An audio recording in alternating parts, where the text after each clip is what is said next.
جی بالکل آنکھوں کے سامنے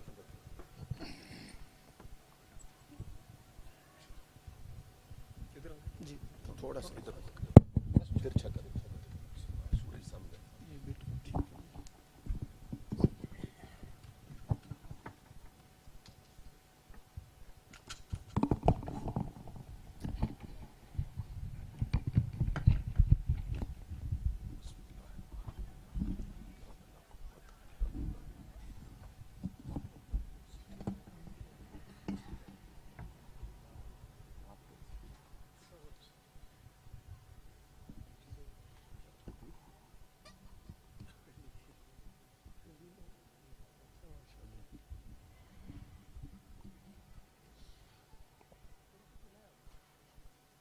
الحمد للہ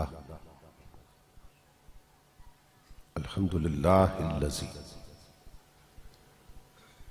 زین النبیین بحبیبہ المصطفیٰ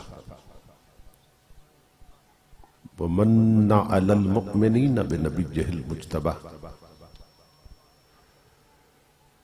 الصلاة والسلام علی سیدنا ومولانا محمد خیر الورى وعلى آلہ واصحابہ المتأدبین بالتقوی. اما بعد فاعوذ باللہ السمیع العلیم من الشیطان اللعین الرجیم. بسم اللہ الرحمن الرحیم.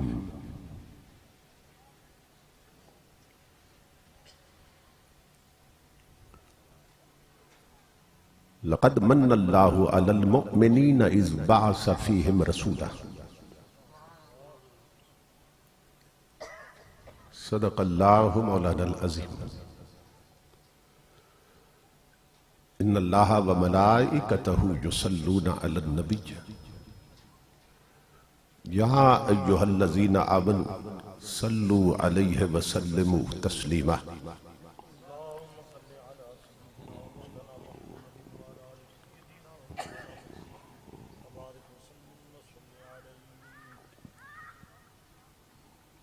لائق صد احترام گلے گلشن میرا شریف صدر مجلس شیخ طریقت یادگار اسلاف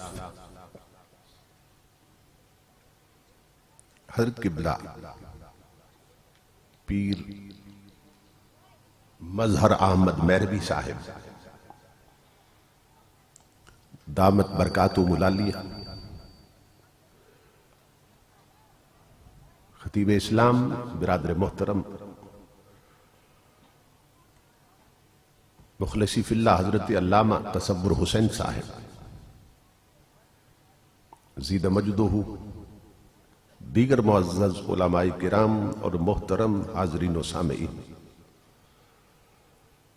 اللہ رب العزت کا لاکھ لاکھ شکر ہے کہ جس نے اپنی توفیق خاص سے آپ کو اور مجھے آج کی اس عظیم الشان اور کثیر البرکات میلاد النبی کانفرنس میں حاضری کا شرف عطا کیا، اور اپنا اور اپنے محبوب مکرم صلی اللہ تعالیٰ علیہ وآلہ وسلم کا ذکر پاک اور پیغام عظیم سننے اور سنانے کی توفیق عطا فرمائی. اس عظیم الشان پروگرام کے انعقاد پر میں آپ تمام حضرات کی خدمت میں بالعموم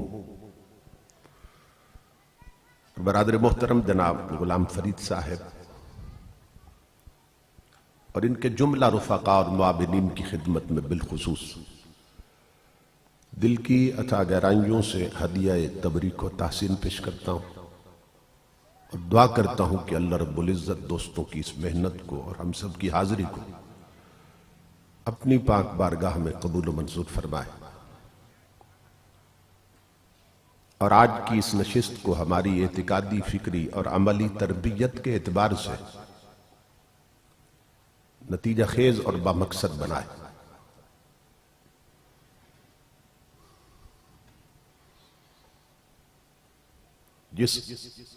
محبت کے ساتھ اور جس محنت کے ساتھ آبادی سے ہٹ کے انہوں نے اس پروگرام کا اہتمام کیا، یہ اللہ رب العزت کی خاص توفیق کے بغیر ممکن نہیں ہے۔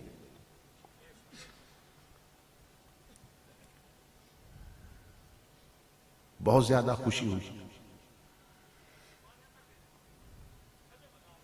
ایسے لوگوں کی محنت کی وجہ سے ہی اسلامی تشخص قائم ہے اور لوگوں کے سینوں میں نبی اکرم صلی اللہ تعالی علیہ وآلہ وسلم کی محبت کے چراغ جل رہے ہیں۔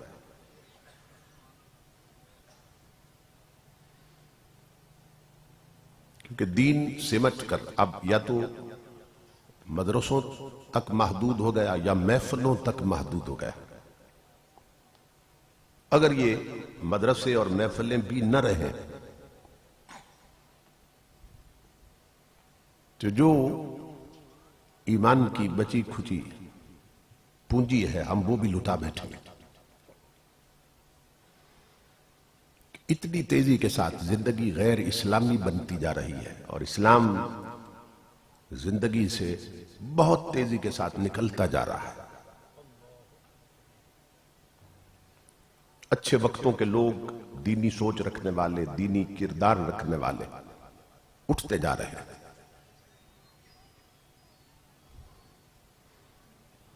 اور نئے لوگ دینی سوچ رکھنے والے تیار نہیں ہو رہے۔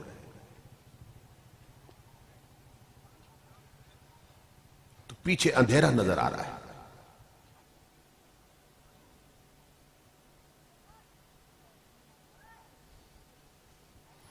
تو ہمیں یہ کوشش کرنی چاہیے کہ ہم اپنے سینے میں اسلام کا جو درد رکھتے ہیں، جو جذبات رکھتے ہیں، وہ درد اور وہ جذبات اپنی اولاد میں بھی منتقل کر دیں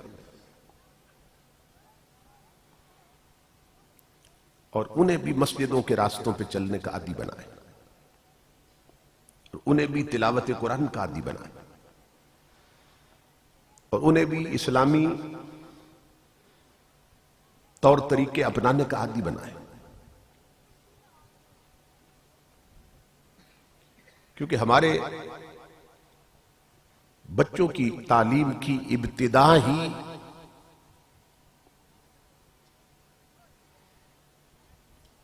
انگریزی سے ہو رہی ہے۔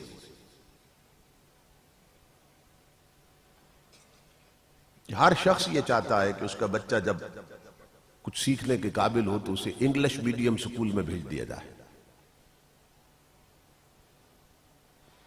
بہت کم لوگ ہیں جن کی توجہ اس طرف ہے کہ بچے کو انگلش میڈیم سکول میں بھیجنے سے پہلے قرآن پاک پڑھاتے اور دین کی تعلیم دیتے۔ نہ ہونے کے برابر ہیں ایسے لوگ۔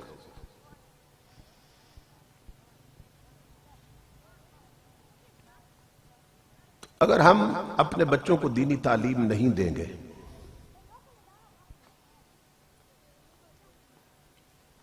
تو وہ دیندار کیسے بنیں گے؟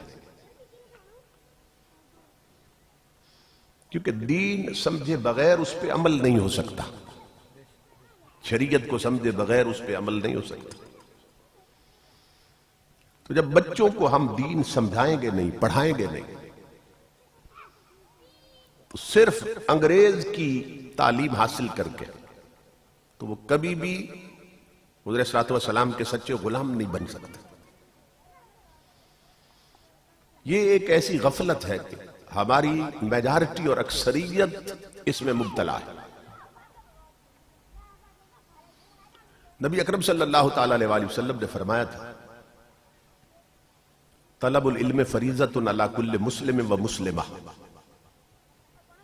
کہ علم شریعت حاصل کرنا ہر مسلمان مرد پہ بھی فرض ہے اور عورت پہ بھی فرض ہے۔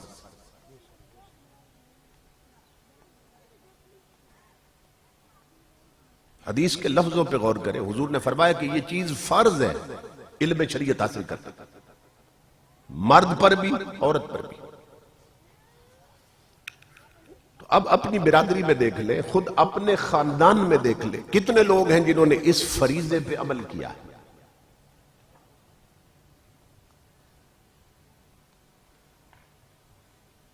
بڑی بڑی برادریوں میں آپ کو ایک بندہ بھی ایسا نظر نہیں آئے گا جس نے علم شریعت حاصل کیا، جس نے حضور کا دین پڑھا۔ ہماری بدبختی کا حال یہ ہے کہ ہم اپنی بچیوں کو بھی انگریزی پڑھا رہے ہیں، قرآن نہیں پڑھاتے، شریعت نہیں پڑھاتے، انہیں بھی انگریز کی تعلیم دی جا رہی ہے، انگریز کا سلیبس پڑھایا جا رہا ہے۔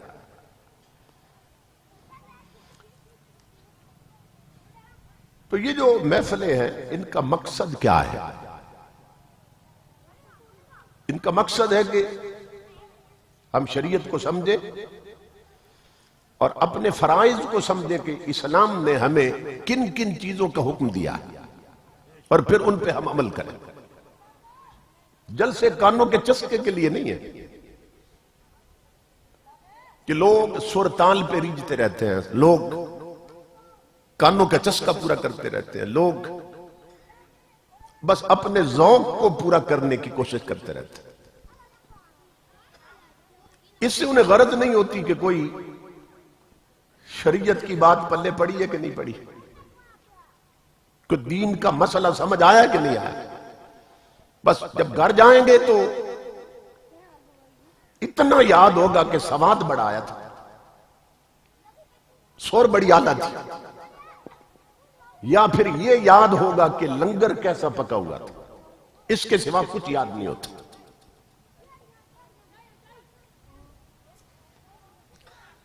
امام الانبیاء کی ساری عظمت حق ہے۔ کون مسلمان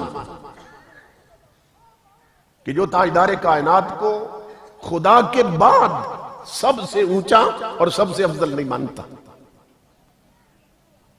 امام الانبیاء کی عظمتیں سارے مانتے ہیں مگر شریعت پر عمل نہیں کرتے۔ یعنی یہ کہیں گے ہمارا رسول سب سے حسین ہے، ہمارا رسول سارے نبیوں میں سب سے اونچا ہے، ہمارا رسول کامل ہے، اکمل ہے، مکمل ہے، مگر رسول جو کہہ گئے اس پہ عمل نہیں کریں گے۔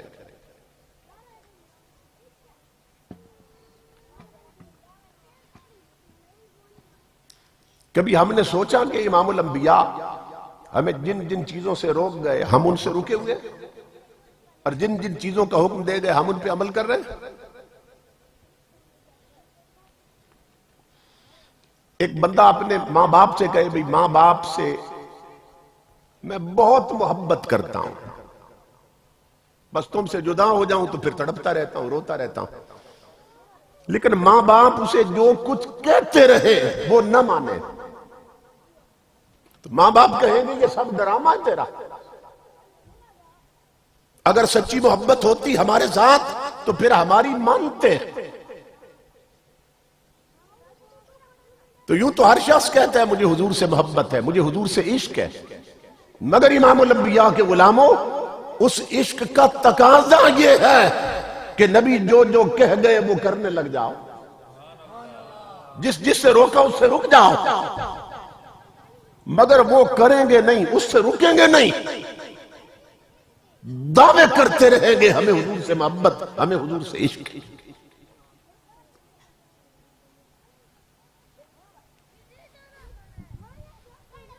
حضور غوث پاک رضی اللہ تعالیٰ عنہ فرماتے ہیں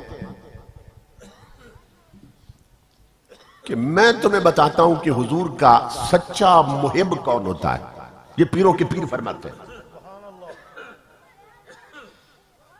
اب اس تکڑی پہ ہم اپنے آپ کو تولیں جو غوث اعظم دے گئے۔ اب فرماتے ہیں جو حضور کا سچا محب ہے یا اللہ کا سچا محب ہے، المحب لا یملک شیئا یسلم الکل الی محبوبہ۔ جو امام الانبیاء کا سچا محب ہے اس کی پہچان یہ ہوگی کہ وہ خود کسی شے کا مالک ہی نہیں رہتا، اس کی ہر شے کے مالک رسول ہوتے ہیں۔ کیا مطلب؟ گھر اس کا ہوتا ہے مگر وہاں شریعت رسول کی چلتی ہے، بہو بیٹیاں اس کی ہوتی ہیں مگر کپڑے اور پردہ رسول کا چل رہا ہوتا ہے، اولاد اس کی ہوتی ہے مگر تعلیم نبی والی دے رہا ہوتا ہے،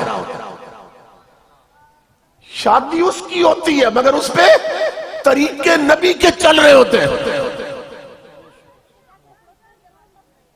اور اس کو باہر لے جائیں تو پھر یہ عدالتیں اس کی ہوتی ہیں مگر قانون نبی کا چل رہا ہوتا ہے، اور ملک اس کا ہوتا ہے مگر وہاں نظام رسول کا چل رہا ہوتا ہے۔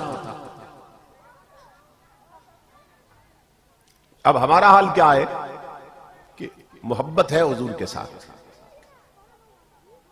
محبت ہے اور عشق کا دعویٰ بھی ہے کہ حضور کے عاشق، مگر اس محبت میں اتنی طاقت نہیں ہے، آذان سننے کے بعد ہمیں وہ اڈے سے اور ہوٹل سے اور دارے سے اور تاش کی بازی سے اٹھا کر رب کے گھر تک لے جائے، اس محبت میں اتنی طاقت نہیں ہے۔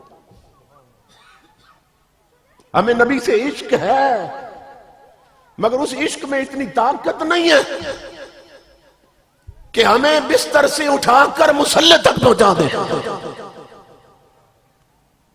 تو یہ کس درجے کی محبت کہ جو آذان سن کے نماز بھی نہ پڑھوا سکے؟ یہ کون سا عشق ہے جو بستر سے اٹھا کر مصلی تک بھی نہ لے جا سکے؟ یہ عشق نہیں ہے، یہ صرف دعوی عشق ہے۔ کتنے لوگ ہیں جو 5 وقت کی نماز پڑھتے ہیں؟ کتنے لوگ ہیں جو روزانہ تلاوت قرآن کرتے ہیں؟ کتنے گھروں کی بہو بیٹیاں ہیں، عورتیں جو شریعت کے مطابق پردہ کر کے گھر سے نکلتی ہیں؟ شہروں میں تو ویسے ہی بربادی ہو گئی نا، دیہاتوں میں بھی لوگوں نے اس چیز کو کبھی سوچا ہی نہیں کہ جو بچیاں ننگے منہ بازار میں جا رہی ہیں، چہرے پہ برقع نہیں ہے، پردہ نہیں ہے، چہرہ ڈھکا ہوا نہیں ہے، وہ جب گھر سے نکل کر پلٹ کے آتی ہیں تو کیسی ہوتی ہیں؟ آؤ حضور نے فرمایا لعن اللہ الناظر والمنظور الیہ۔ حضور نے فرمایا جو بے پردہ عورت گھر سے نکلتی ہے اس پر اللہ کی لعنتیں اترنے لگ جاتی ہیں، اور گھر لوٹ کے آنے تک اس پر رب کی لعنتیں پڑتی رہتی ہیں، اور جتنے اسے دیکھتے ہیں ان دیکھنے والوں پر بھی لعنت پڑتی ہے۔ حدیث کے لفظ ہے لعن اللہ الناظر والمنظور الیہ، کہ جو دیکھ رہا ہے اس پر بھی لعنت، جو اپنا آپ دکھا رہی ہے اس پر بھی لعنت۔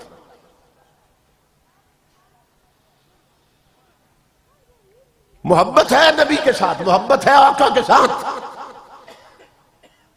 مگر امام الانبیاء کے غلاموں، وہ چیز جو ہماری بہو بیٹیوں کو لعنتی بنا رہی ہے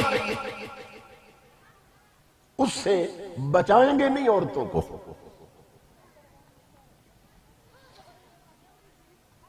دو گز کپڑی لگے گا نا، یہ 3 گز کی چادر ہوگی۔ اگر گھر سے نکلتے وقت ہم عورتوں کو سمجھا دیں کہ بازار جانا ہے تو اس چادر میں لپٹ کے جانا اور پردہ کر کے جانا، تو پھر کیا قیامت آ جائے گی؟ آپ بازار میں جاتے ہیں نا ٹافیاں خریدنے، ٹافیوں کی دکانوں، تو کچھ ٹافیاں ایسی ہوتی ہیں کہ جن کے اوپر کور چڑھا ہوتا ہے اور کچھ ننگی پڑی ہوتی ہے، ان پہ کور نہیں ہوتا، اوپر غلاف نہیں ہوتا ان کے۔ تو آپ دیکھتے ہیں کہ جن پر غلاف نہیں ہوتا مکھیاں ان پہ ہی بیٹھی ہوتی ہیں، اور جو کور میں ہوتی ہیں نا، خول میں اور پردے میں ہوتی ہیں، ان پر مکھی بیٹھ بھی جائے تو گندی نہیں ہوتی، ان پر مکھی بیٹھ بھی جائے تو اس کا کوئی اثر نہیں ہوتا، کیونکہ وہ پردے میں ہے۔ اسی طرح جو عورتیں بے پردہ گھر سے نکلتی ہیں، لوگوں کی غلط نگاہوں کی مکھیاں ان پہ بیٹھتی ہیں، اور وہ جو گھر لوٹتی ہیں تو رب کی لعنتیں اور وہ گندی نظروں کا اثر لے کر گھر لوٹتی ہیں۔ اب مجھے بتائیے کہ یہ پردہ جو ہے یہ شریعت کا حکم ہے کہ نہیں ہے؟ تو پھر کتنے لوگ ہیں جو اپنی عورتوں کو پردہ کراتے ہیں؟ یہ زمینداروں میں تو اس کا رواج ہی کوئی نہیں، دیہاتوں میں تو اس کا رواج ہی کوئی نہیں، اللہ رب العزت نے قرآن حکیم میں کیا فرمایا؟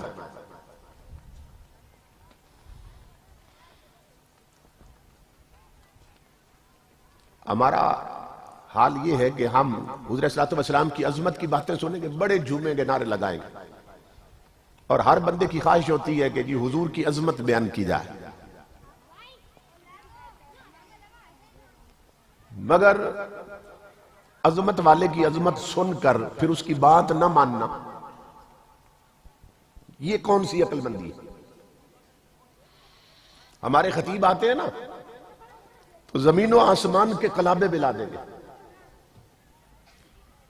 بڑی بڑی مثالیں دے کے، اور معلوم نہیں کیا قیامت ڈھا دیں گے خطاب میں، مگر لوگوں کے بیماریوں کا علاج نہیں بتائیں گے۔ یہی وجہ ہے لوگوں کی زندگی نہیں بدلی، لوگوں کے گھر کا ماحول نہیں بدلا، زندگی گزر گئی، جلسے سنتے سنتے بوڑھے ہو گئے، مگر آج تک اپنی بیٹیوں کو شریعت کا پردہ نہیں کروایا، کیونکہ صرف شانے سن سن کے نعرے لگاتے رہے اور ریجھتے رہے اور جھومتے رہے، گھر کا ماحول نہیں بدلا، بہو بیٹیوں کا لباس نہیں بدلا، اولاد کو سب سے پہلے نبی کا قرآن نہیں پڑھایا، جس کو امام الانبیاء فرض قرار دے گئے کہ شریعت کا علم حاصل کرنا ہر مرد اور عورت پہ فرض ہے، اس پہ عمل نہیں کی۔ ہماری اکثریت ایسی ہے جو یہ بھی نہیں جانتے کہ قرآن پاک کے ہم پہ حقوق کتنے ہیں، یہ بھی نہیں جانتے کہ قرآن جو گھر میں پڑھا ہے اس کے ہمارے ذمے حقوق کتنے ہیں، اور جو قرآن کے حقوق ہیں وہ ہمارے فرائض ہیں، وہ ہم پہ فرض ہے چیزیں، اور قیامت کے دن قرآن میں ہے، یہ کوئی حدیث نہیں کہ کہہ دو کہ یہ ضعیف ہے، قرآن میں ہے۔ وقال الرسول یا رب ان قوم اتخذوا هذا القرآن مہجورا، کہ امام الانبیاء کی امت کے بہت سے لوگ جب قیامت کے دن تاجدار کائنات کی بارگاہ میں جائیں گے، اپنے نبی کے پاس جائیں گے، آقا ہم مشکل میں ہیں، ہمیں بچا لیجئے، امام الانبیاء کیا فرمائیں گے؟ وہ بچائیں گے نہیں، قرآن کہہ رہا، وہ کیا فرمائیں گے؟ وہ الٹا اللہ کی بارگاہ میں شکایت کر دیں گے، میں قرآن پڑھ رہا ہوں،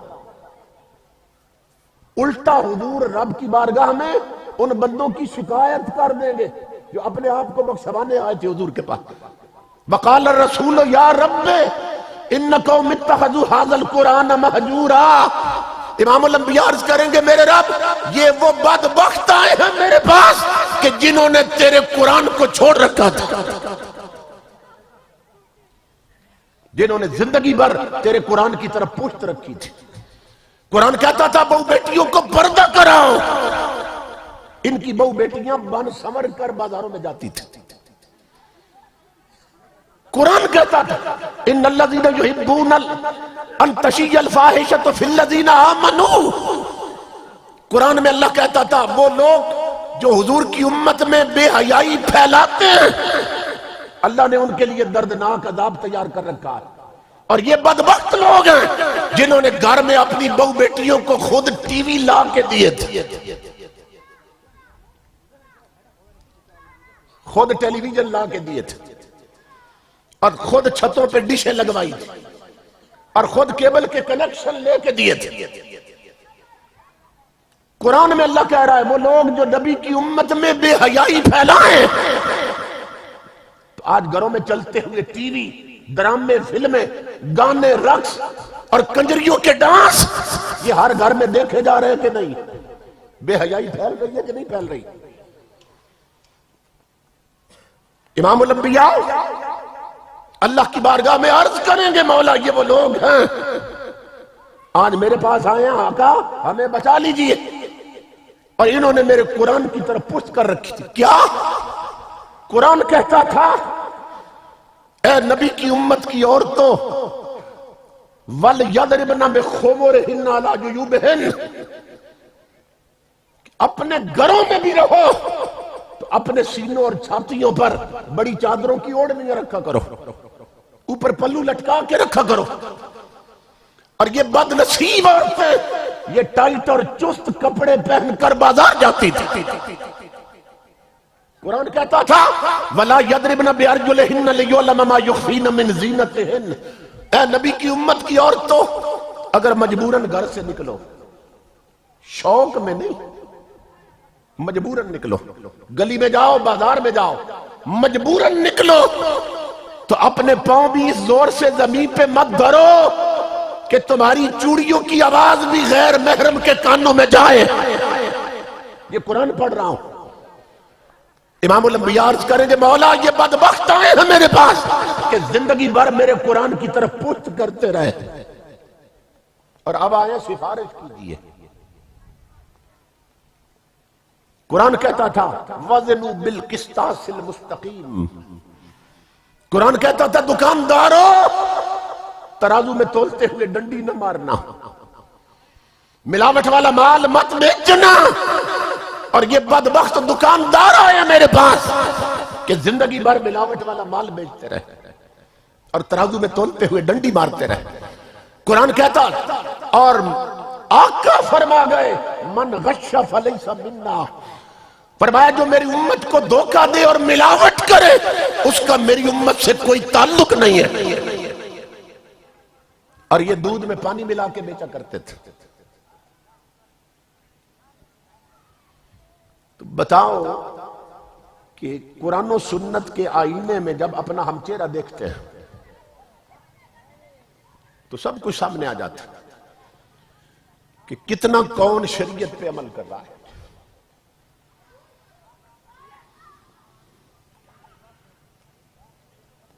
امام الانبیاء اس لیے تو تشریف نہیں لائے تھے کہ ہم میلاد منائیں اور جھنڈے حضور کے لگائے رکھیں، لیکن زندگی ہم اپنی مرضی سے گزاریں گے.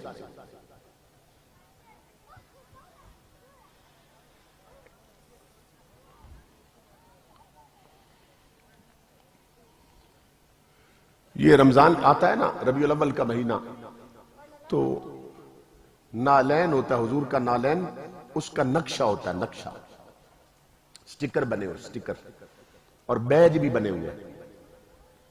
بالکل ایسے لگتا ہے سونے کے بیج ہیں، بڑے خوبصورت بن گئے بیج حضور کے نالین پاک کے سٹائل ماڈل سے بنے ہوئے. لوگ یہاں لگاتے ہیں، پیچھے بکسوگا لگا ہوتا ہے اور یہاں لگا لیتے ہیں، کئی ٹوپی میں لگا لیتے ہیں.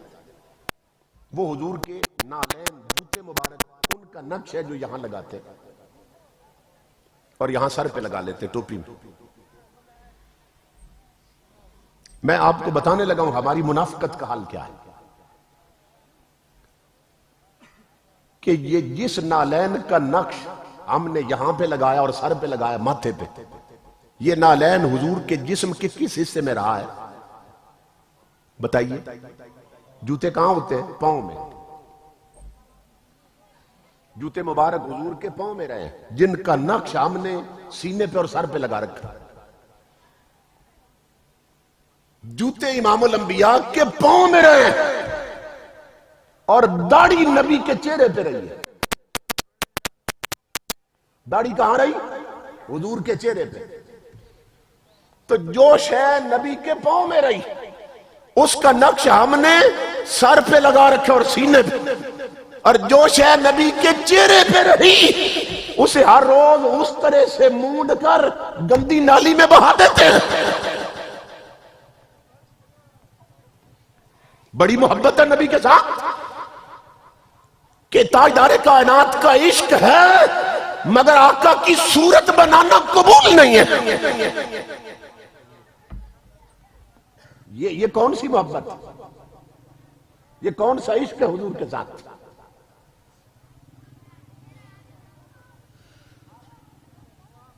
تو امام الانبیاء کے غلاموں ہم شریعت سے بہت دور ہٹ گئے، بہت دور ہٹ گئے. آج غریب سے غریب آدمی بھی ہے نا، دیہات ہے یا شہر ہے، کوئی ڈھونک ہے یا صرف ایک کوٹھا ہے جنگل میں، وہاں اگر عورتیں ہیں تو انہوں نے نیل پالش ضرور رکھی ہوئی ہے، سرخی بھی ضرور ہے، پاؤڈر کریمیں بھی ضرور ہے، اور نیل پالش بھی ضرور ہے. یہ ناخنوں پر نہیں لگاتی ہیں عورتیں، نیل پالش. بھئی یہ نیل پالش لگاتی تو ہیں مگر مسئلہ کسی کو نہیں معلوم. یہ غور سے سنیں.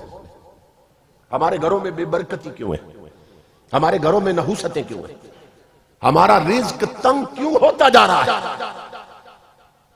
یہ جو رب نے ناخن بنائے نا، ان پر اگر نیل پالش لگا دے تو اللہ کے بنائے ہوئے ناخنوں پر پالش کا خول چڑھ جاتا ہے. پالش کا جیسے آپ لکڑی پر پینٹ کر دیں، روغن کر دیں تو لکڑی چھپ جاتی ہے نا روغن کے لیے. اسی طرح ناخنوں پر جب پالش لگا دیتے ہیں، نیل پالش، تو ناخن جو رب نے بنائے وہ اس پالش کے نیچے چھپ جاتے ہیں. اب جس عورت نے نیل پالش لگا رکھی ہے، اگر اس کا جسم ناپاک ہو گیا، جیسے شادی شدہ عورتوں کا ہوتا، اگر اس پہ غسل واجب ہو گیا اور نیل پالش لگی ہوئی ہے اور اس نے نیل پالش نہیں اتاری، جو سمجھ رہے، وہ عورت اگر 7 سمندروں میں بھی غسل کرتی پھرے اس کا جسم پاک ہی نہیں ہوتا. تو ایمان سے بتائیے کتنے گھروں میں عورتیں ہیں جنہیں یہ مسئلہ معلوم ہے؟ نہیں معلوم. خامدوں کو نہیں معلوم، عورتوں کو کیا معلوم ہوگا؟ مردوں کو نہیں معلوم، عورتوں کو کہاں سے معلوم ہو جائے گا؟ اور جن گھروں میں نئی نئی شادی ہوتی ہے نا، 4 مہینے گزر گئے شادی کو، 6 مہینے یا سال، تو ان گھروں میں آپ غور کیجئے، یہاں کئی بیٹھے ہوں گے ایسے کہ ان کی بیویوں نے جو نئی نئی شادی جن کی ہوئی ہے اور آئی ہے، وہ 6 مہینے نیل پالش اترنے ہی نہیں دیتی. وہ اگلی تھوڑی سی پھیکی پڑتی ہے تو اوپر نہیں لگا دیتی. سال وہ نیل پالش نہیں اترنے دیتی. اور 6 مہینوں میں اور سال میں جسم ناپاک ہوا 1000 بار، اور شریعت نبی کے مطابق غسل نہیں ہوا 1 بار بھی. تو بتاؤ ان کے جسم کتنے ناپاک ہو چکے ہیں. اور انہی ناپاک ہاتھوں کے ساتھ وہ پھر آٹا گوندتی ہیں، اسی سے پھر روٹیاں پکاتی ہیں. وہی بیچارے بزرگ کھاتے ہیں جو مسجد جاتے ہیں نماز پڑھنے. اب بزرگ ہی رہ گئے نمازی، تو وہ بیچارے جاتے ہیں مسجد ان ناپاک ہاتھوں کی روٹی کھا کے. تو کیا ہوتا ہے، اندر جو تھوڑی روشنی ہوتی ہے وہ بھی بجھ جاتی، ختم ہو جاتی، کیونکہ شریعت کا مسئلہ ہی نہیں معلوم تو عمل خام کریں گے.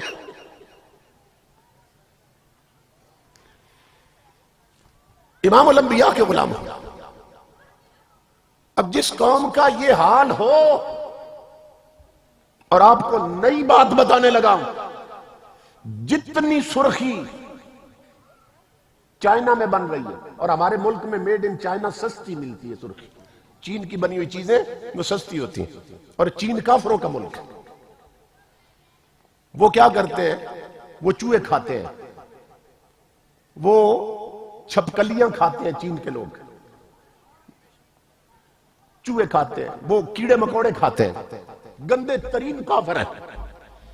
اور ہمارے ملک میں سب سے سستی جو سرخی بنتی ہے نا، وہ میڈ ان چائنا کی ہے، جو چین سے آتی ہے. اور جرمنی کی اس سے مہنگی ہے، جاپان کی اس سے مہنگی ہے، USA امریکہ کی اس سے بھی مہنگی ہے. اور یہ ساری بنی ہوئی یہاں بک رہی ہیں.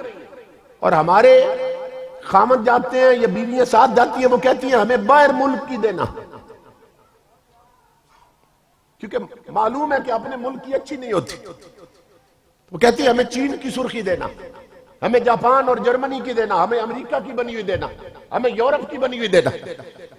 اور امریکہ والے اور چین والے بتا رہے ہیں کہ وہ چونکہ کافر ہیں، وہ ہر سرخی میں خنزیر کی چربی ڈالتے ہیں.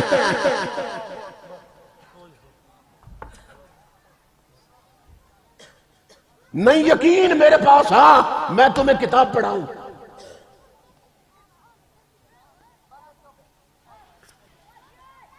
گھروں میں جتنی سرخیاں پڑی ہیں، آپ گھروں میں جا کر دیکھنا، سرخیوں پہ لکھا ہوتا ہے made in China, made in Germany, made in Japan, کہ یہ جاپان میں بنی ہے، یہ چائنا میں بنی ہے، یہ سرخی جو ہے یہ جرمنی میں بنی ہے، اوپر لکھا ہوتا ہے. تو جا کے دیکھنا. اور جتنی بن رہی ہیں سرخیاں چین میں، جاپان میں، جرمنی میں، UK میں یا USA میں، امریکہ میں، امام الانبیاء کے غلاموں وہ ہر سرخی میں خنزیر کی چربی ڈالتے ہیں۔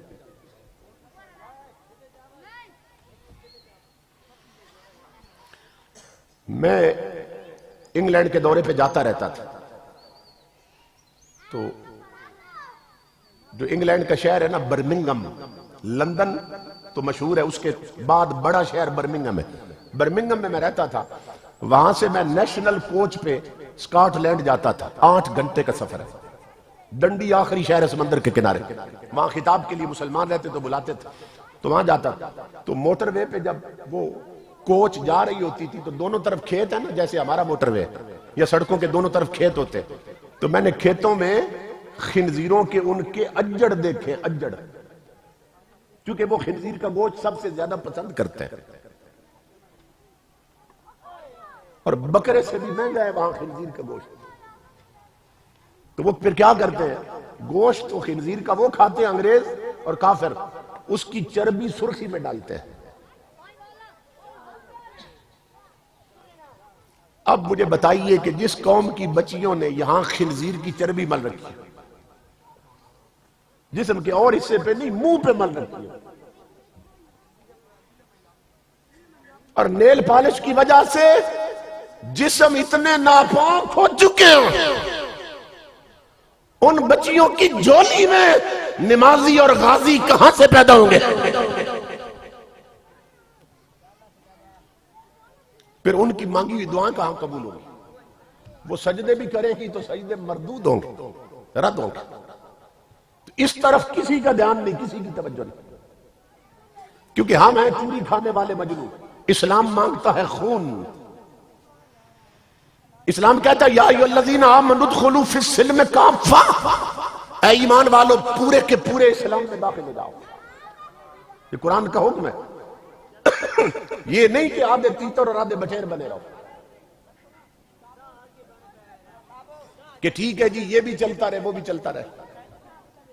ایسا نہیں ہوتا کہ گھر میں کوئی مر گیا تو قرآن کا ختم بھی کروا لیا، گھر میں شادی آئی تو ڈھولک بھی بجوا لی، ڈھولکی بجوا لی، گانے چلا دیے، ڈانس کروا دیا، دھمال ڈال لی۔ اسلام اس کی اجازت نہیں دیتا۔ اسلام کہتا ہے اسلام قبول کرنا ہے تو مکمل مسلمان بن جاؤ، اسلام میں داخل ہو جاؤ، آدھے تیتر آدھے بٹیر بن کے نہ رہو۔ اور ہمارا حال کیا ہو چکا ہے کہ گھر میں کوئی مر گیا تو 4 دن ٹی وی نہیں چلائیں گے۔ اچھا سوال یہ ہے کہ جب مر گیا تو گھر میں ٹی وی کیوں بند کر دیا 2-4 دن؟ اس کا مطلب مان گئے کہ ٹی وی کوئی ایسی شے ضرور ہے کہ جب گھر میں کوئی مر جائے تو پھر نہیں چلانا، کیونکہ اس میں گانے چلتے ہیں، اس میں فلمیں چلتی ہیں، اس میں ڈرامے چلتے ہیں۔ اب مرنے پہ ہمیں قبر یاد آ گئی تھوڑی سی 4 دن کے لیے، بس 4 دن گزرے پھر ٹی وی آن ہو گیا، پھر اسی طرح فلمیں، ڈرامے، اور کئی بابے بھی اینک صاف کر کے بیٹھ جاتے ہیں کہ پچھلی کس دیکھی تھی اور یہ نہ رہ جائے میری۔ اب ہوٹلوں پہ دیکھ لے، ہوٹلوں پہ رات کو بھی 12 بجے 1 بجے گزرے تو ہوٹلوں پہ انہوں نے ڈشیں لگائی ہوئی ہیں، اور رات کے 2-2 3-3 بجے، کیونکہ اس وقت ہوٹلوں پہ گاہک کوئی نہیں ہوتا، ملازم اور مالک بیٹھ کر کنجریوں کے ڈانس دیکھ رہے ہوتے ہیں، بسوں کے اندر گانے چل رہے ہیں، فلمیں چل رہی ہیں، ڈرامے چل رہے ہیں۔ اور امام الانبیاء کیا فرما گئے؟ حضرت صلی اللہ علیہ وسلم نے فرمایا یکونو فی امتی 4 فتن، میری امت میں 4 بڑے فتنے پیدا ہوں گے مختلف زمانوں میں، اور آخری بڑا فتنہ جو میری امت کو برباد کر کے رکھ دے گا، سنو آقا کی حدیث، آقا نے فرمایا وآخرها الغنا، میری امت کی بربادی کا آخری بڑا فتنہ گانا بجانا ہوگا۔ وہ گانے سننے والوں اور نغمے اور گیت سننے والوں اور شادیوں پہ ڈیک لگا کے کنجریوں کے گانے چلانے والوں، اور مدینے والا فرما رہا ہے تمہاری بربادی ہی گانوں سے ہوگی، اور تمہارا کوئی موبائل خالی نہیں ہے گانوں سے، تمہارا کوئی ہوٹل ایسا نہیں ہے جہاں گانے نہ ہو، تمہارا کوئی ٹرک، کوئی ٹرالی، کوئی سزوکی، کوئی ٹریکٹر ایسا نہیں ہے کہ جس پر کنجری کا گانا نہ لگاؤ، اور مدینے والا کہہ رہا ہے گانے سنو گے تو برباد ہو جاؤ گے۔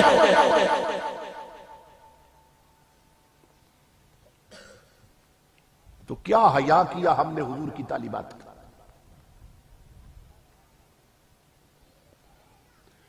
توجہ ہی نہیں۔ اب بعض لوگ کہتے ہیں وہ جی مجبوری ہے، اب اس سے بچنا بہت مشکل ہے۔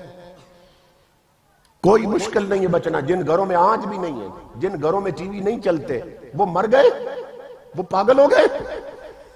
اللہ کی عزت کی قسم ان کے گھر میں زیادہ برکتیں ہیں جن کے گھروں میں ٹی وی نہیں چلتے، وہ زیادہ رحمتوں میں رہتے ہیں، وہ زیادہ سکون اور برکت میں رہتے ہیں۔ اور جس مشکل کی تو بات کر رہا ہے کہ جی بچنا مشکل ہے، تو پھر قبر کا عذاب سہنا آسان ہے؟ جہنم میں جانا آسان ہے؟ آج ٹی وی سے بچنا مشکل ہے تو رب کا عذاب سہنا آسان ہے تیرے لیے؟ تجھے خبر ہی کوئی نہیں عذاب کیا ہوگا۔ اور امام الانبیاء نے خبر دی کہ میری امت میں ایک وقت آئے گا کہ یہ برائیاں، بے حیائیاں، گانے، ڈول، ڈمکے، راگ باجے اور ٹیلی ویژن اور کنجریوں کے رقص اور ڈانس یہ گھر گھر اس طرح پھیل جائیں گے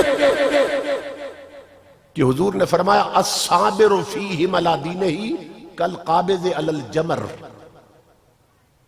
میں حدیث پڑھ رہا ہوں حضور کی۔ آقا نے فرمایا ان میں اپنے آپ کو بچا کے رکھنے والا میرا امتی، جو دین پہ چلتا رہے گا بڑے صبر کے ساتھ، بڑے حوصلے اور ہمت کے ساتھ۔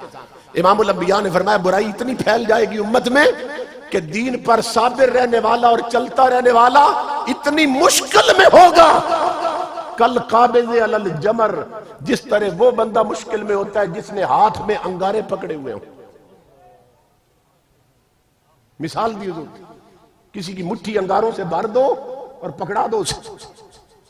آقا نے فرمایا جتنی مشکل میں وہ ہوتا ہے نا، میری امت پہ وقت آئے گا شریعت پہ چلنے والا اتنی مشکل میں ہو جائے گا کہ بدبخت اسے تانے دیں گے، برادری کے لوگ کہیں گے یہ صوفی ہو گیا ہے، یہ سائی ہو گیا، یہ ملا ہو گیا، جو منہ میں آئے گا بکتے پھریں گے۔ اور امام الانبیاء فرماتے ہیں معراج کی رات جب میں نے جنت دیکھی، یہ غور سے سننا، فرمایا اکثر اہل الجنت بلہن، حضور نے فرمایا میری امت کے لوگوں جب میں نے جنت دیکھی تو اپنی امت کے جتنے بولے لوگ تھے سب میں نے جنت میں پھرتے دیکھے ہیں۔ جتنے بولے لوگ، کون؟ جنہیں لوگ کہتے تھے یہ سائی ہے، اسے دنیا کی ہوائی کو جی لگی، کہتے تھے یہ مسیتل ہے، اور یہ مولوی ہو گیا ہے، اور یہ صوفی ہے، یہ اللہ میاں کی گائے ہے، پتہ نہیں جو نام آتا تھا بک دیتے تھے۔ امام الانبیاء نے فرمایا جنہیں تم سائیں کہتے ہو، جنہیں تم بولا کہتے ہو، انہی کو میں نے جنت میں پھرتے دیکھا ہے، اور اپنے تئیں جتنے چالاک تھے وہ سب جہنم میں جل رہے تھے۔ جو زیادہ تیڑو بنتے تھے اور پاڈے بنتے تھے، اور جو زیادہ سمجھتے تھے ہم نے عقل بڑھی ہے کہ ہم نے پلاٹ بنا لیے بے ایمانی کر کے، ہم نے کوٹھیاں اور بنگلے بنا لیے حرام خوری کر کے، ہم نے بھائیوں کے حق اور زمینیں چھین کر بڑی ترقی کر لی۔ آقا فرماتے جنہیں اپنی عقل پہ ناز تھا وہ بدبخت سارے جہنم میں جل رہے تھے۔ یہ صورتحال ہے۔ اس لیے زیادہ چالاک بننے کی کوشش نہ کرے، اللہ سے دعا کیا کرے مولا ہمیں بھی ان بھولوں میں رکھنا کہ جنہیں تیرے حبیب نے جنت میں پھرتے دیکھا۔ اس عقل پہ لعنت بھیجو جو بندے کو جہنمی بنا دے۔ اور آج صورتحال یہ ہے کہ کوئی نوجوان اگر تقریر سنتا ہے نا، یا علماء کے ساتھ اٹھتا بیٹھتا ہے یا دعوت اسلامی کے ماحول میں جاتا ہے تو وہ پھر چھوڑ دیتا ہے گانے وغیرہ، وہ کہتا ہے نہیں میں شادی بھی شریعت کے مطابق کروں گا۔ اب اس بیچارے کا ذہن بن جاتا ہے کہ شادی شریعت کے مطابق کرنی، ڈھول نہیں بجیں گے، گانے نہیں چلیں گے، اس کے مامے اور چاچے آکڑ جاتے ہیں۔ ماما کہے گا میں ڈھول بجاؤں گا، چاچا کہے گا میں گولے چھوڑوں گا، میرے بھانجے اور بھتیجے کی شادی ہے، کیسے؟ ڈھول نہیں بجے گا، میں کروں گا۔ اور چاچو اور ماموں، حضرت شاہ نصیر الدین گولڑوی تمہیں کہہ رہے ہیں، کہتے ہیں ٹکر نہ لے نبی کی شریعت سے ہوش کر، اور دوزخ میں جھونکتی ہے یہ ٹھوکر لگی ہوئی۔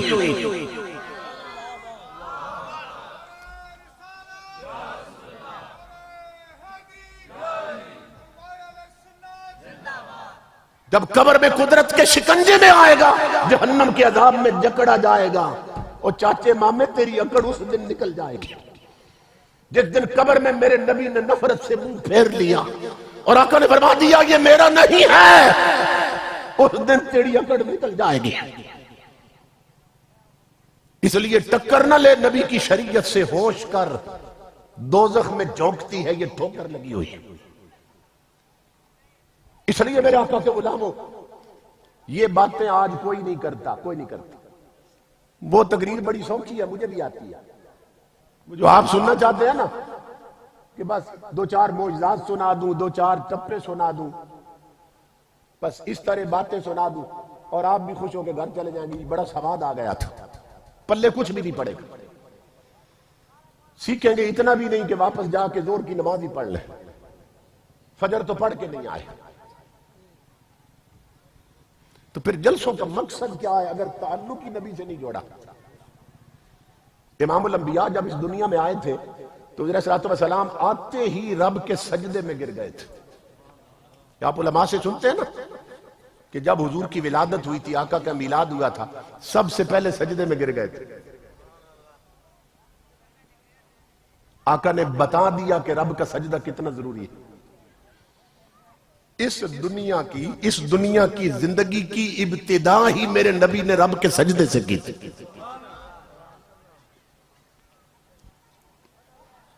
اب حضور صلی اللہ علیہ وسلم کا ہم میلاد بھی مناتے ہیں اور معراج بھی مناتے ہیں۔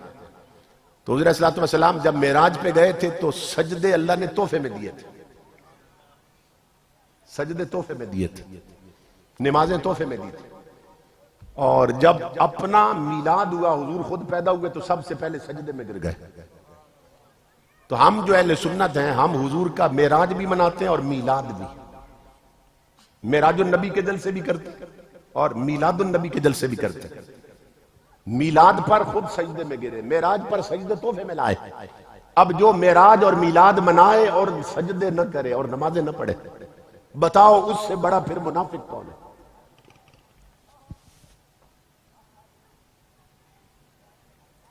آج بوڑھے بوڑھے لوگ ہمارے بزرگ اعلان کر دیا کرتے تھے بھئی جب نماز ہونی ہوتی ہے اگلی صف میں کوئی آلو نہ آئے، آلو آگے نہ آئے۔ تو آلو سے مراد وہ بوڑھے ہوتے تھے کہ جو بڑھاپے میں بھی داڑھی کو نہیں ٹکنے دیتے چلے تھے۔ تھوڑی سی نظر آئی نا، نائی کے پاس پہنچ گئے، رگڑ دو اسے۔ اس عمر میں بھی جسے اپنی شکل رسول جیسی بنانی نہیں آئی، اس نے اپنی قبر قیامت خراب کر لی، بدبخت۔ قبر اور قیامت کی فکر ہی کوئی نہیں، اب پتہ ہی کوئی نہیں ہے کہ آگے ہونے کیا والا ہے۔ اڈے اور ہوٹل پہ تاش کی بازی نہیں چھوڑتے، سفید داڑیاں ہو گئی، نمازیں چھوڑ دیں۔ الیکشن ہو نا کسی علاقے میں، پھر بڑی گپیں ہوتی ہیں، دارے پہ، ہوٹل پہ، اڈے پہ، جہاں بیٹھے الیکشن کی گپ شپ ہو رہی ہے، نماز کا کسی کو بھی خیال نہیں۔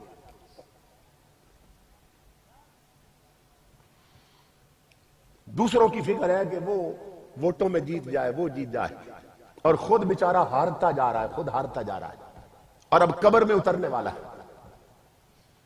اسی طرح جنہیں دو لفظ پڑھنے آتے ہیں نا، انہیں صبح سویرے اخبار مل جائے تو اوپر سے لے کر نیچے تک پوری پڑھیں گے اور فوٹو بھی دیکھیں گے بڑے غور سے۔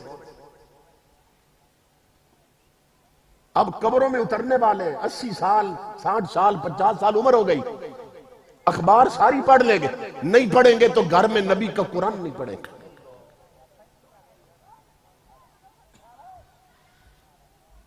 اس حد تک غفلت نے لپیٹ میں لے لیا ہمیں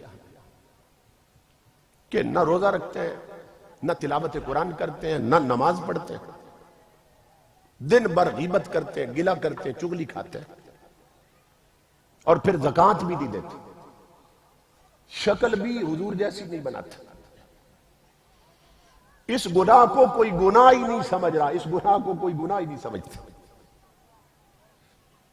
اب کیا کیا جائے؟ تاجدار کائنات نے فرمایا من احب سنتی فقد احبنی ومن احبنی کان معی فی الجنہ۔ آقا نے فرمایا جو بندہ مجھ سے محبت کرتا ہے وہ میری سنت سے بھی محبت کرتا ہے۔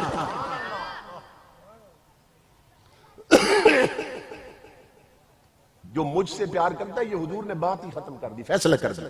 فرمایا جو مجھ سے پیار کرتا ہے وہ میرے طریقوں سے اور سنت سے بھی پیار کرتا ہے، اور جو میری سنت سے پیار کرتا ہے وہ میرے ساتھ جنت میں رہے گا، وہ میری سنگت میں ہوگا، میرے ساتھ ہوگا، کیونکہ میرے طریقوں سے پیار کرتا تھا، اس لیے میں نے اسے اپنے پاس رکھا۔ اور جس نے میرے طریقوں کو پسند ہی نہیں کیا، دیکھو نا، فوجیوں کی اپنی وردی ہوتی ہے، پولیس کی اپنی وردی ہوتی ہے، کوئی ماتھے پہ نہیں لکھا ہوتا بھئی یہ فوجی اور یہ پولیس والا ہے، آپ صرف وردی دیکھ کر پہچان جاتے ہیں، یہ پولیس والا ہے، یہ فوج والا ہے، یہ فوجی ہے اور یہ سپاہی ہے، پہچان جاتے ہیں نا کپڑوں سے، کیونکہ شکل و صورت جس سے ملتی ہو، لباس ڈھنگ جس محکمے سے ملتا ہو، پتہ چل جاتا ہے جو اس محکمے کا۔ تو قبر میں اگر یہودیوں والی شکل لے کے جاؤ گے، نہ منہ پہ داڑھی نہ مونچھ ہے، جب فرشتے قبر میں پہنچیں گے تو پہنچتے ہی پہچان جائیں گے یہ کوئی نبی والا نہیں لگ رہا، یہ کوئی مدینے والے کا غلام نہیں لگ رہا، یہ کوئی یہودی یا عیسائی تو نہیں آ گیا۔ پھر جب بعد میں پوچھیں گے مر ربک، بتا تیرا رب کون ہے، تو امام الانبیاء کے غلاموں وہ نہیں بتا سکے گا، کیوں کہ رب کے گھر آتا جاتا تو رب سے آشنائی ہوتی ہے، اور جس کے گھر جائیں اس سے تعلق جڑتا ہے۔ وہ بدبخت اڈے میں رہا، ہوٹلوں پہ رہا، تاش کی بازی پہ رہا، 5 وقت اذان سن کر بھی رب کے گھر نہیں گیا، تو جب رب کے گھر نہیں گیا تو رب کی پہچان کیسے ہوگی؟ نہیں بتا سکے گا کہ میرا رب اللہ ہے، کیونکہ وہ دل میں نہیں اترا ہوا تھا، زبان پر تو تھا، جب بھی اذان سنی کلمہ پڑھ لیا، لا الہ الا اللہ محمد الرسول اللہ، کلمہ پڑھ لیتا تھا مگر اوپر اوپر سے پڑھتا تھا۔ اور اس کی مثال دی بزرگوں نے، اللہ کے ولیوں نے۔ ایک بزرگ کہتے ہیں میرے گھر میں طوطا تھا، طوطا پنجرے میں تھا، تو میں اس کو کہتا تھا میاں میٹھو کہو اللہ، وہ کہتا تھا اللہ، میں کہتا تھا کہو اللہ، وہ کہتا تھا اللہ، میرے ساتھ کہتا تھا اللہ اللہ اللہ۔ وہ فرماتے ہیں ایک دفعہ پنجرے کا دروازہ کھلا رہ گیا، میں سامنے بیٹھا تھا، میں دیکھ رہا تھا، اچانک بلی آئی نا، اس نے طوطے کو گردن سے پکڑ لیا، اور اسے پکڑ کر نا، پنجرہ کھلا ہوا تھا دروازہ، لے کر درخت پہ چڑھ گئی۔ اب وہ طوطا مر رہا تھا، اس کی جان نکل رہی تھی، اب میں کر بھی کچھ نہیں سکتا تھا، وہ درخت پہ تھے۔ تو کہتے ہیں کہ طوطا مرتے ہوئے ٹیں ٹیں کر رہا تھا، ٹیں ٹیں کر رہا تھا۔ وہ کہتے ہیں میں سوچنے لگ گیا کہ یہ بدبخت پنجرے میں تھا تو اللہ اللہ کرتا تھا، مرتے ہوئے ٹیں ٹیں کیوں کر رہا، اللہ اللہ کیوں نہیں کر رہا؟ وہ موت کے وقت تو اسے رب یاد آنا چاہیے، اللہ اللہ کیوں نہیں کر رہا؟ وہ کہتے ہیں مجھے بات سمجھ آ گئی کہ اللہ اللہ مرتے وقت اس لیے اس کے منہ سے نہیں نکل رہا کہ جو پنجرے میں اللہ اللہ کرتا تھا نا، وہ زبان تک رہی تھی، دل میں اللہ نہیں اترا تھا، دل میں ٹیں ٹیں ہی اتری ہوئی تھی ابھی۔ اگر دل میں اللہ اللہ اترا ہوتا تو مرتے ہوئے بھی منہ سے اللہ اللہ نکلتا، لیکن چونکہ دل میں اللہ نہیں اترا تھا، دل میں ٹیں ٹیں تھی، اس لیے مرتے ہوئے بھی ٹیں ٹیں کر رہا ہے۔ اس لیے صرف آذان سن کر کلمہ پڑھنے والوں اور نمازیں نہ پڑھنے والوں جب مرو گے تو تمہارے دل سے بھی ٹینٹ نکلے گی، اللہ اللہ نہیں نکلے گا، کیونکہ تمہارے دل میں نہیں اترا۔ دل میں اترتا تو نمازیں نہ چھوڑتے، دل میں اترتا تو زکوٰۃ سے منہ نہ پھیرتے، دل میں اترتا تو گھر کا ماحول نبی کی شریعت کے مطابق بناتے۔ تو ہمارے دل میں کوئی نہیں اترا ہوا، ہاں زبان پر ہے، زبان پر ہے۔ اس لیے اپنے دل میں اللہ کو اتار لو، دل میں اللہ کو اتار لو، من میں اللہ کو اتار لو، من میں، اور ایسا اتارو کہ باہر کا بھی نقشہ بدل جائے۔ کم از کم اپنا حلیہ تو اپنے نبی جیسا بنا لو، اپنی شکل و صورت کو حضور صلی اللہ علیہ وسلم کے ساتھ ملا لو۔ اتنا بھی نہیں کرو گے تو پھر قبر میں معلوم نہیں کیا ہونے والا ہے۔ میں آپ کو ایک واقعہ سناتا ہوں، آپ کو اندازہ ہو جائے۔ حضرت با یزید بستامی تھے، یہ بہت بڑے اللہ کے ولی گزرے ہیں، اور حضور غوث پاک سے بھی پہلے گزرے ہیں۔ تو آپ بتائیں کہ وہ زمانہ پھر کتنا عجیب زمانہ ہوگا۔ آپ کے ہاتھ پر ایک کفن چور نے آ کے توبہ کی۔ کفن چور آیا اور اس نے آ کے کہا کہ حضرت میں اپنے گناہوں سے توبہ کرنا چاہتا ہوں، مجھے توبہ کروائیے اور طریقہ بتائیے۔ آپ نے اس سے پوچھا کہ تیرا جرم کیا تھا، گناہ کیا کرتا تھا؟ تو وہ کہنے لگا کہ میں زندگی بھر مسلمان میتوں کے کفن چوری کرتا رہا ہوں۔ جہاں پتہ چلتا تھا کوئی مسلمان مر گیا، میں اس کے جنازے میں بھی شریک ہو جاتا تھا، دفن میں بھی، اور نشان رکھ کے آ جاتا۔ جب رات کو دنیا سو جاتی میں جاتا اور اوپر سر کی طرف سے نہ مٹی ہٹا دیتا، سلے ہٹا دیتا، اندر اتر کر میت کا پورا کفن اتار کر بازار بیچ دیتا تھا۔ تو حضرت میں اب توبہ کرنے آیا ہوں، چونکہ میں نے بھی تمہاری جانا ہے، اس لیے مجھے توبہ کروا۔ آپ مسکرائے، آپ نے فرمایا اب بھی وقت پہ آ گئے ہو، وقت پہ آ گئے، تیرے جرم تھوڑے ہیں، اس کی رحمت پھر بھی زیادہ ہے۔ وہ دیکھو نا ہمارے ہاں تو یہ محاورہ ہے نا کہ صبح کا بھولا شام کو آئے تو اسے بھولا نہیں کہتے۔ بھئی شام کو آ جائے تو پھر بھولا نہیں، لیکن 4 دن لیٹ ہو جائے تو پھر کوئی منہ نہیں لگاتا، پھر سارے انگلی اٹھاتے ہیں، پتہ نہیں کیا کیا کرتا رہا، کہاں کہاں رہا۔ مگر اللہ فرماتا ہے میری بارگاہ کا قانون اور ہے کہ یہاں زندگی بھر کا بھولا بھی آ جائے تو میری رحمت بڑھ کے اسے گلے لگا لیتی، مگر آئے تو صحیح، آئے تو صحیح میری طرف۔ اس نے کہا حضرت میں نے بھی مر جانا، مجھے توبہ کروائیے۔ آپ نے اسے توبہ کروائی، طریقہ بتایا، اپنے ہاتھ پہ مرید کیا۔ اب آپ نے فرمایا مجھے بتا کہ تو نے زندگی میں کتنی مسلمان میتوں کے کفن چوری کیے ہوں گے؟ وہ کہنے لگا حضرت اب توبہ کر چکا، جھوٹ نہیں بولوں گا، اللہ کی عزت کی قسم 1000 مسلمان میتوں کے کفن چوری کیے میں نے، یعنی پوری زندگی اسی دندے میں گزری۔ آپ نے فرمایا اب میرے سوال کا جواب دے کہ تو نے 1000 مسلمان میتوں کے کفن چوری کیے، تو بتا کہ ان میں سے کتنی میتوں کے منہ قبلے کی طرف تھے؟ کیونکہ آپ جانتے ہیں شریعت کا مسئلہ یہ ہے کہ جب میت کو دفن کرو تو اس کا تھوڑا چہرہ کر دو قبلے کی طرف، رخ کر دو قبلے کی طرف۔ تو اب بتا کہ کتنوں کے منہ قبلے کی طرف تھے؟ اب چور کی چیخ نکل گئی، کہنے لگا حضرت اب جھوٹ نہیں بولوں گا، اللہ کی عزت کی قسم 1000 مسلمان میتوں کے کفن چوری کیے، جن میں سے صرف 2 کے منہ قبلے کی طرف تھے، باقی سب کی گردنیں مروڑ کر چہرے پھیر دیے گئے تھے۔ کیوں منہ پھیر دیے گئے تھے قبر میں؟ اللہ نے فرمایا ان بدبختوں کے منہ جب زندگی میں ادھر نہ تھے کہ 5 وقت کی اذان سنتے تھے، نماز پڑھنے نہیں آتے تھے، جب زندگی میں منہ کعبے کی طرف نہ تھے تو قبر میں کیوں رہنے دیے جائیں؟ فرمایا ان کی گردنیں مروڑ کر چہرے پھیر دیے جائیں۔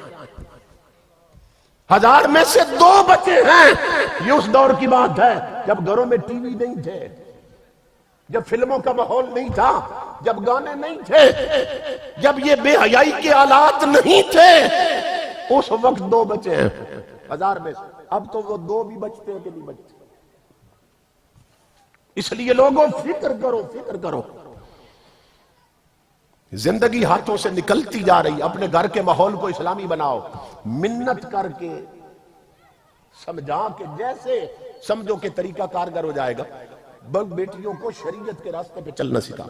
انہیں بتاؤ عورت جو مسلمان ہے اس کا لباس کیسا ہوتا ہے، اسے بتاؤ جب گھر سے نکلتی ہے تو کیسے نکلتی ہے، برقعے میں، پردے میں، ورنہ یہ ہے کہ لعنتیں کما کے گھر پہنچو گی اور گھر میں بھی نحوستیں اور بے برکتی آ جائے۔ امام الانبیاء نے فرمایا المرأۃ عورۃ، حضور نے فرمایا جو عورت ہے نا یہ پورے کا پورا پردے کا نام ہے، پردے کا نام ہے۔ عربی زبان میں عورت کا معنی ہی پردہ ہے، پردے کی شے۔ تو حضور نے فرمایا کہ اذا استعطرت فمرت بالمجلس فہی زانیہ، کہ جو عورت خوشبو لگا کے گھر سے نکلتی ہے، اندازہ کریں صرف خوشبو لگا کے نکلتی۔ آج بچیاں سکول بھی جاتی ہیں تو پرفیوم لگا کے جاتی، چونکہ شریعت بتائی نہیں گئی۔ آقا نے فرمایا جو عورت خوشبو لگا کے گھر سے نکلتی ہے وہ عورت شریف نہیں رہتی، وہ نبی کی نظر میں بدکارہ ہوتی ہے۔ فَهِيَ زَانِيَّةٌ، حدیث کا لفظ پڑھ رہا ہوں، ایک ہوتا ہے زانی، عورت ہو تو زانیہ، مرد ہو تو بدکار، عورت ہو تو بدکارہ۔ اور جب جاتی ہے گھر سے نکلتی ہے پردے کے بغیر، شیطان دیکھ کے کیا کہتا ہے؟ آقا کی حدیث سنیے، شیطان کہتا ہے انت نصف جندی، عورت کو کہتا ہے جو بن سمر کے جا رہی ہے پردے کے بغیر، کہتا ہے تو میرا آدھا لشکر ہے، حدیث ہے نبی کی۔ عورت کو کہتا ہے جو بن سمر کر نکلتی ہے، سرخی پاؤڈر لگا کے بازار جاتی، شیطان کہتا ہے انت نصف جندی، تو میرا آدھا لشکر ہے۔ کیا مطلب؟ کہ شیطانوں کا آدھا لشکر جتنا کام کرتا ہے نا تو اکیلی اتنا ہی کرے گی، مخلوق خدا کو بھٹکائے گی، گمراہ کرے گی، آنکھوں کے زنا میں مبتلا کرے گی، لوگوں کے ذہن خراب کر دے گی۔ بہت خوش ہوتا ہے، کہتا ہے میرا آدھا لشکر نکل آیا ہے بازار میں لوگوں کو بھٹکانے اور گمراہ کرنے کے لیے۔ تو کس راستے پہ ہم چل رہے ہیں؟ اس لیے میرے آقا کے غلاموں اپنے آقا کا میلاد مناؤ اور آقا کی شریعت اپناؤ۔ حضور صلی اللہ علیہ وسلم کی آمد کی خوشی ہمیں ہے نا، امتی ہیں ہم، امتی ہمیں خوشی ہے۔ ہمیں کس بات کی خوشی ہے؟ کہ حضور ہمیں مل گئے۔ لیکن مدینے کی طرف منہ کر کے پوچھو آقا آپ کی خوشی کس شے میں ہے؟ یہ تو ہماری خوشی ہے، آپ ہمیں مل گئے۔ تو مدینے سے آواز آتی ہے میرے امتی میری خوشی اس دن ہوگی جس دن پورے کا پورا تو مجھے مل جائے گا۔ لیکن تو پورا ابھی مجھے نہیں ملا، تیری شکل انگریزوں جیسی ہے، تیرے کرتوت ہندوؤں جیسے ہیں، تیرے گھر کا ماحول غیر اسلامی ہے، ابھی تو پورے کا پورا میرا نہیں بنا، ابھی صرف کلمے کی حد تک میرا بنا۔ تو جب پورے ہو جاؤ گے نا حضور کے غلام بن جاؤ گے، اللہ کی عزت کی قسم کھلی آنکھوں سے دیکھو گے رب کی رحمتیں کس طرح نازل ہوتی ہیں۔ یہ ممتاز قادری اسی دور کا بندہ ہے، غازی ممتاز اسی دور کی بندہ ہے نا۔ تو امام الانبیاء کے غلاموں کتنے کرم ہوئے تھے، صرف نبی کے نام پر جان واری ہے، جان واری ہے۔ اور ابھی صرف 3 مہینے جیل میں ہوئے تھے غازی ممتاز۔ ہمارے ایک بہت بڑے چوٹی کے عالم ہیں، بڑی اپروچ کے بعد اسے جیل میں ملنے گئے تھے، ابھی 3 مہینے جیل میں اسے ہوئے تھے، ویسے تو 4 سال رہا نا۔ تو وہ کہتے ہیں میں صرف یہ پوچھنے گیا تھا کہ غازی جس نبی نے پتھر مارنے والوں کو دعائیں دی ہیں، تو نے تو نبی پہ جان واری ہے، بتا جیل میں کوئی مدینہ سے خیرات آئی ہے؟ کوئی آقا نے بھیک دی ہے تجھے؟ کوئی رنگ نظر آیا عطا کا؟ تو کہتے ہیں میرے سوال پر غازی ممتاز کی چیخ نکل گئی اور کہنے لگا حضرت کچھ نہ پوچھیے، اللہ کی عزت کی قسم جب سے جیل میں آیا ہوں مجھے 12 بار دیدار مصطفیٰ نصیب ہو چکا ہے۔ غازی ممتاز کہنے لگا لوگوں کی نظر میں جیل کی کوٹڑی ہے، مگر میرے نبی نے میرے لیے مدینے کی گلی بنا دی کہ اس جیل کی سلاخوں کے پیچھے 12 بار مجھے نبی کا دیدار نصیب ہو چکا۔ تو امام الانبیاء بتا رہے ہیں جو میرے ساتھ تعلق جوڑ لے سچا غلام بن جائے، مجھے معلوم ہے وہ گھر میں رہتا ہے یا میرا عاشق جیل میں رہتا ہے. کہا جہاں بھی رہتا ہو ہم اپنا دیدار کرا دیتے, ہمارا کرم شامل حال ہو جاتا. اس لیے میرے بھائیوں پکے سچے نمازی بن جاؤ. جس نے نماز نہیں پڑھی اس نے نبی کو ناراض کر لی, جس نے زکوٰۃ نہیں دی اس نے نبی کو ناراض کر لی, جس نے گھر میں فلمیں اور ڈرامے چلائے اور ٹی وی رکھا اس نے نبی کو ناراض کر لیا, جس کے گھر کی بہو بیٹیوں نے شریعت کا پردہ نہ کیا اس کا نبی اس سے کبھی خوش نہیں ہوگا. کیونکہ امام الانبیاء کی غیرت کا حال یہ تھا کہ حاتم طائی کافر کی بیٹی ایک جنگ میں قیدی بن کے حضور کے سامنے آئی تھی, کافروں کی عورتیں قیدی بن کے آئی تھی, تو حاتم طائی کی بیٹی کی چادر سر کی نہ کہیں گر گئی تھی اس دکم پیل میں. تو صحابہ کہتے ہیں جب اللہ کے حبیب کی نظر پڑی نا کہ اس کے سر پہ چادر نہیں ہے تو اللہ کا حبیب دوڑ پڑا اس کی طرف اور اپنی وہ کالی کملی کے جس کی عظمت کی فرشتے قسمیں کھاتے تھے آقا نے اتار کر کافر کی بیٹی کے سر پہ ڈال دی. فرمایا میری بیٹی اپنا سر ڈھانپ لو, اپنا جسم ڈھانپ لو. اس کی چیخ نکل گئی, کہنے لگی محمد عربی یہ بات مجھے سمجھ نہیں آ رہی. اتنی محبت سے آج تک میرے سگے باپ نے میرے سر پہ چادر نہیں رکھی, آپ دشمن ہو کے میرا سر ڈھانپ رہے. امام الانبیاء فرمانے لگے بیٹی تو ابھی نبی کی شریعت سے آشنا نہیں ہے, سن میری تعلیم یہ ہے کہ بیٹی کافر کی ہو پھر بھی بیٹی ہوتی ہے. آقا کے غلاموں اب خود سوچو کہ جس نبی نے کافر کی بیٹی کا ننگا سر دیکھا تھا دل اتنا تڑپا تھا کہ اپنی کملی اس کے سر پہ ڈال دی. آج اس نبی کا کلمہ پڑھنے والیوں نے اپنے سر ننگے کر لیے, جسم ننگے کر لیے, تو حضور کے دل پہ کیا بیت رہی ہوگی. پہلے عورتیں پورے کرتے پہنتی تھی پورے بازو والے, اب یہ ہے کہ ہاف سے بھی اوپر چلی گئی, پورے بازو ننگے نظر آتے. پہلتے بین والے کرتے پہلے پہنتی تھی, اب یہ ہے کہ گریبان اور گلے اتنے کھلے ہو گئے کہ چھاتیاں اور نیک لائنیں نظر آ رہی. پہلے ڈھیلی ڈھالی شلواریں پہنتی, اب دیہاتوں میں بھی عورتیں پاجامے پہنتی, ٹائٹ پاجامے پہنتی ہے, جسم کا انگ انگ جوڑ جوڑ نظر آتا ہے. اور امام الانبیاء نے فرمایا یہ بدبخت عورتیں میری امت کی یہ کپڑے پہن کر بھی شریعت کی نظر میں ننگی رہتی ہیں. نساء کاسیات عاریات, حدیث ہے حضور کی کہ میری امت پہ وقت آئے گا عورت ہوگی کپڑے میں مگر شریعت کی نظر میں کپڑے میں ہو کر بھی ننگی ہوگی, کیونکہ کپڑے اتنے ٹائٹ پہنے گی اور لباس اتنا چست پہنے گی کہ جسم کے ساتھ اس طرح لپٹا ہوا ہوگا کہ جسم کے جن حصوں کا چھپانا ضروری ہے وہ خود ابھر کے سامنے آ جائے. اس لیے میرے آقا کے غلاموں اپنے آپ کو حضور کی شریعت کے راستے پہ چلاؤ, قرآن پاک کی تلاوت کے عادی بن جاؤ, بچوں کو سب سے پہلے حضور کے قرآن اور دین کی تعلیم دو, تب جا کر حضور خوش ہوں گے, تب جا کر گھر میں رب اور رسول کی رحمتیں اتریں گی. اللہ رب العزت میرے محترم بھائی جناب غلام فرید صاحب انہیں سلامت رکھے کہ جنہوں نے بڑی محنت سے اس پروگرام کا اہتمام کیا, ہمیں اکٹھا کیا اور ہم نے مل بیٹھ کر اللہ اور اس کے محبوب کا ذکر بھی سنا اور پیغام بھی سنا اور سنایا اور بھولا ہوا سبق یاد کر لیا. اللہ سب کو عمل کی توفیق عطا فرمائے.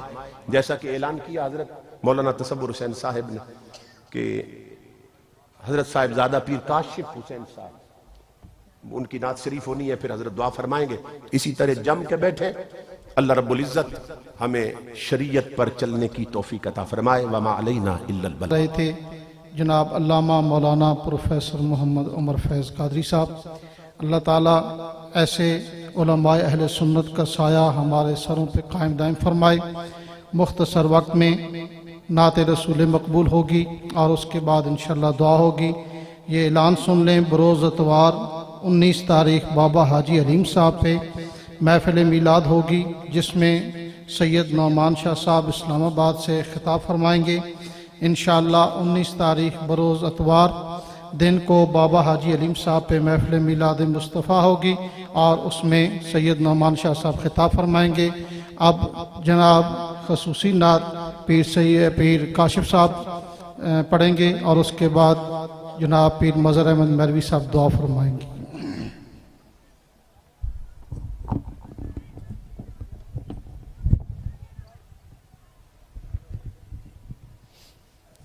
اعوذ باللہ من الشیطان الرجیم. بسم اللہ الرحمن الرحیم. حاضرین محفل السلام علیکم ورحمۃ اللہ وبرکاتہ۔ سنا ہے آپ ہر عاشق کے گھر تشریف لاتے ہیں، ذرا محبت سے کہہ دیے سبحان اللہ۔ اپنے جگنے کا ثبوت دیتے ہوئے محبت کے ساتھ کہہ دیے سبحان اللہ۔ سنا ہے آپ ہر عاشق کے گھر تشریف لاتے ہیں، میرے گھر میں بھی ہو جائے چراغاں یا رسول اللہ۔ اسی ذوق کو برقرار رکھتے ہوئے حضور پاک کی بارگاہ میں محبت کے ساتھ درود پاک نظر پیش کی پڑھیے صلی اللہ علیہ یا رسول اللہ وسلم علیک یا حبیب اللہ، یا نبی سلام علیکہ، یا رسول سلام علیکہ، یا حبیب سلام علیکہ، صلوات اللہ علیکہ، یا نبی سلام علیکہ، یا رسول سلام علیکہ، یا حبیب سلام علیکہ، صلوات اللہ علیکہ۔ نجپال جدا رکھمالائے، ایک دفعہ کانوں بلند کر کے محبت نہ کہہ رہو سبحان اللہ۔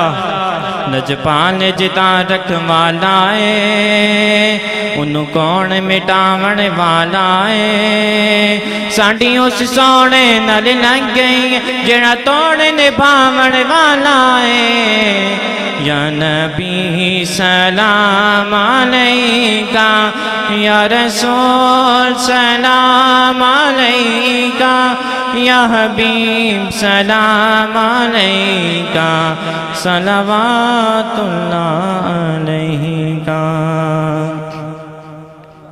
ایک مرتبہ درود پاک نبی صلی اللہ علیہ یا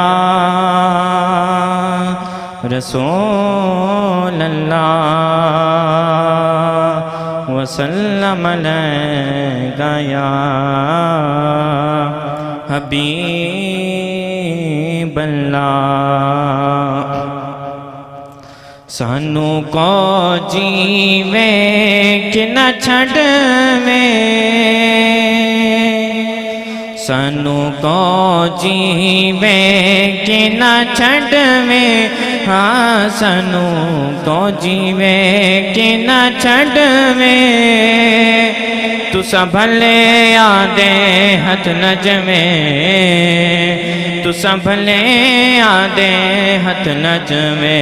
پڑھئے سانو کو جیوے کہ نہ چھڑوے، سانو کو جیوے کہ نہ چھڑوے، تسا بھلے آدے ہتھ نجوے، تسا بھلے آدے ہتھ نجوے۔ اساں چھڑنا تیڑا ڈرنا، اساں چھڑنا تیڑا ڈرنا ہو، اساں چھڑنا تیڑا ڈرنا، تیرے قدماں دے وچ مرنا۔ سانو روز حشر دا ڈرنا، سانو روز حشر دا ڈرنا، کیوں ساڈے تساں وکیل تے جج وے، ساڈے تساں وکیل تے جج وے، تسا بھلے آدے ہتھ نجوے، تسا بھلے آدے ہتھ نجوے۔ سانو کو جیوے کہ نہ چھڑوے، تسا بھلے آدے ہتھ نجوے، تسا بھلے آدے ہتھ نجوے۔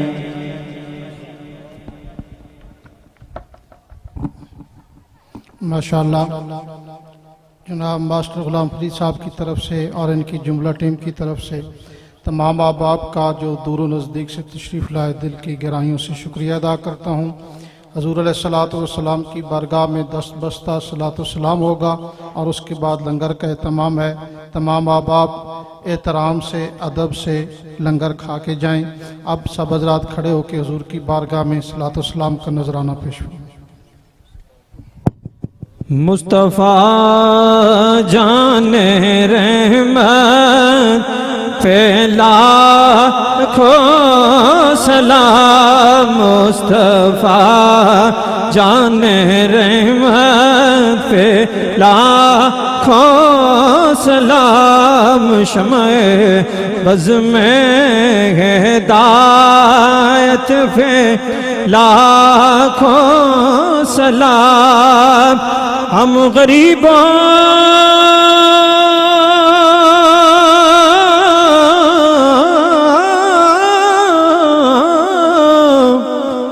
کے آقا پہ بے حد درود، ہم غریبوں کے آقا پہ بے حد درود، ہم فقیروں کی ثروت پہ لاکھوں سلام، مصطفیٰ جان رحمت پہ لاکھوں سلام، صاحبانہ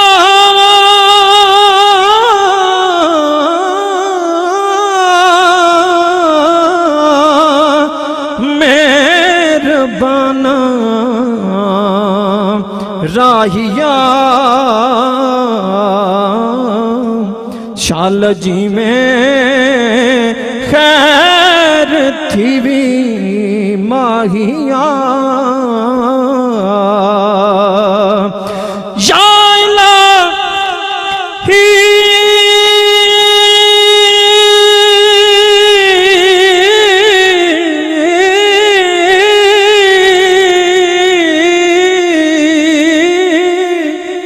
صدقے زلف رسول اور یہ سلام عاجزانہ ہو قبول۔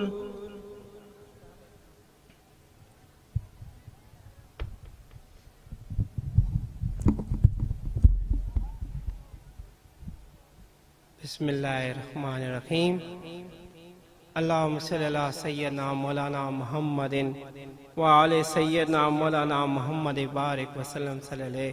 اے خداوند کریم، اپنے پیارے حبیب صلی اللہ علیہ وسلم کے صدقے میں، حضرت غوث پاک رحمت اللہ علیہ کے صدقے میں، حضرت شاہ سلمان توسوی اور خصوصاً خواجہ احمد میروی رحمت اللہ علیہ صدقے میں اللہ پاک ای میلاد مصطفیٰ کی محفل اپنی بارگاہ میں قبول و مقبول فرما۔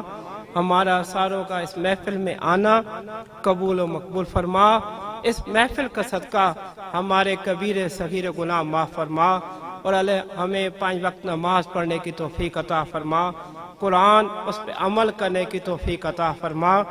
اے خداوند کریم، تمام مشکلیں سب کی آسان عطا فرما، سب کو صحت کاملہ عطا فرما، گھروں میں اتفاق نہیں اتفاق عطا فرما، جن کے گھروں میں رزق نہیں رزق عطا فرما، کوئی بیمار ہے تو شفا عطا فرما، جن کی اولاد نہیں خدا ان کو اولاد عطا فرما، جن کی ہے خدا انہیں نیک اور سیدھے راستے پہ چلنے کی توفیق عطا فرما۔ علامہ صاحب نے جو بھی فرمایا ہمیں سب کو ان پہ عمل کرنے کی توفیق عطا فرما۔ سب دعا کریں کہ فرید صاحب نے جو محفل سجائی اللہ وہ بھی قبول و مقبول فرما، ان کے گھر میں اللہ تعالیٰ تمام بیماری سے نجات عطا فرما، تکلیفوں سے نجات عطا فرما، اللہ ان کے بچوں کو نیک کر دے۔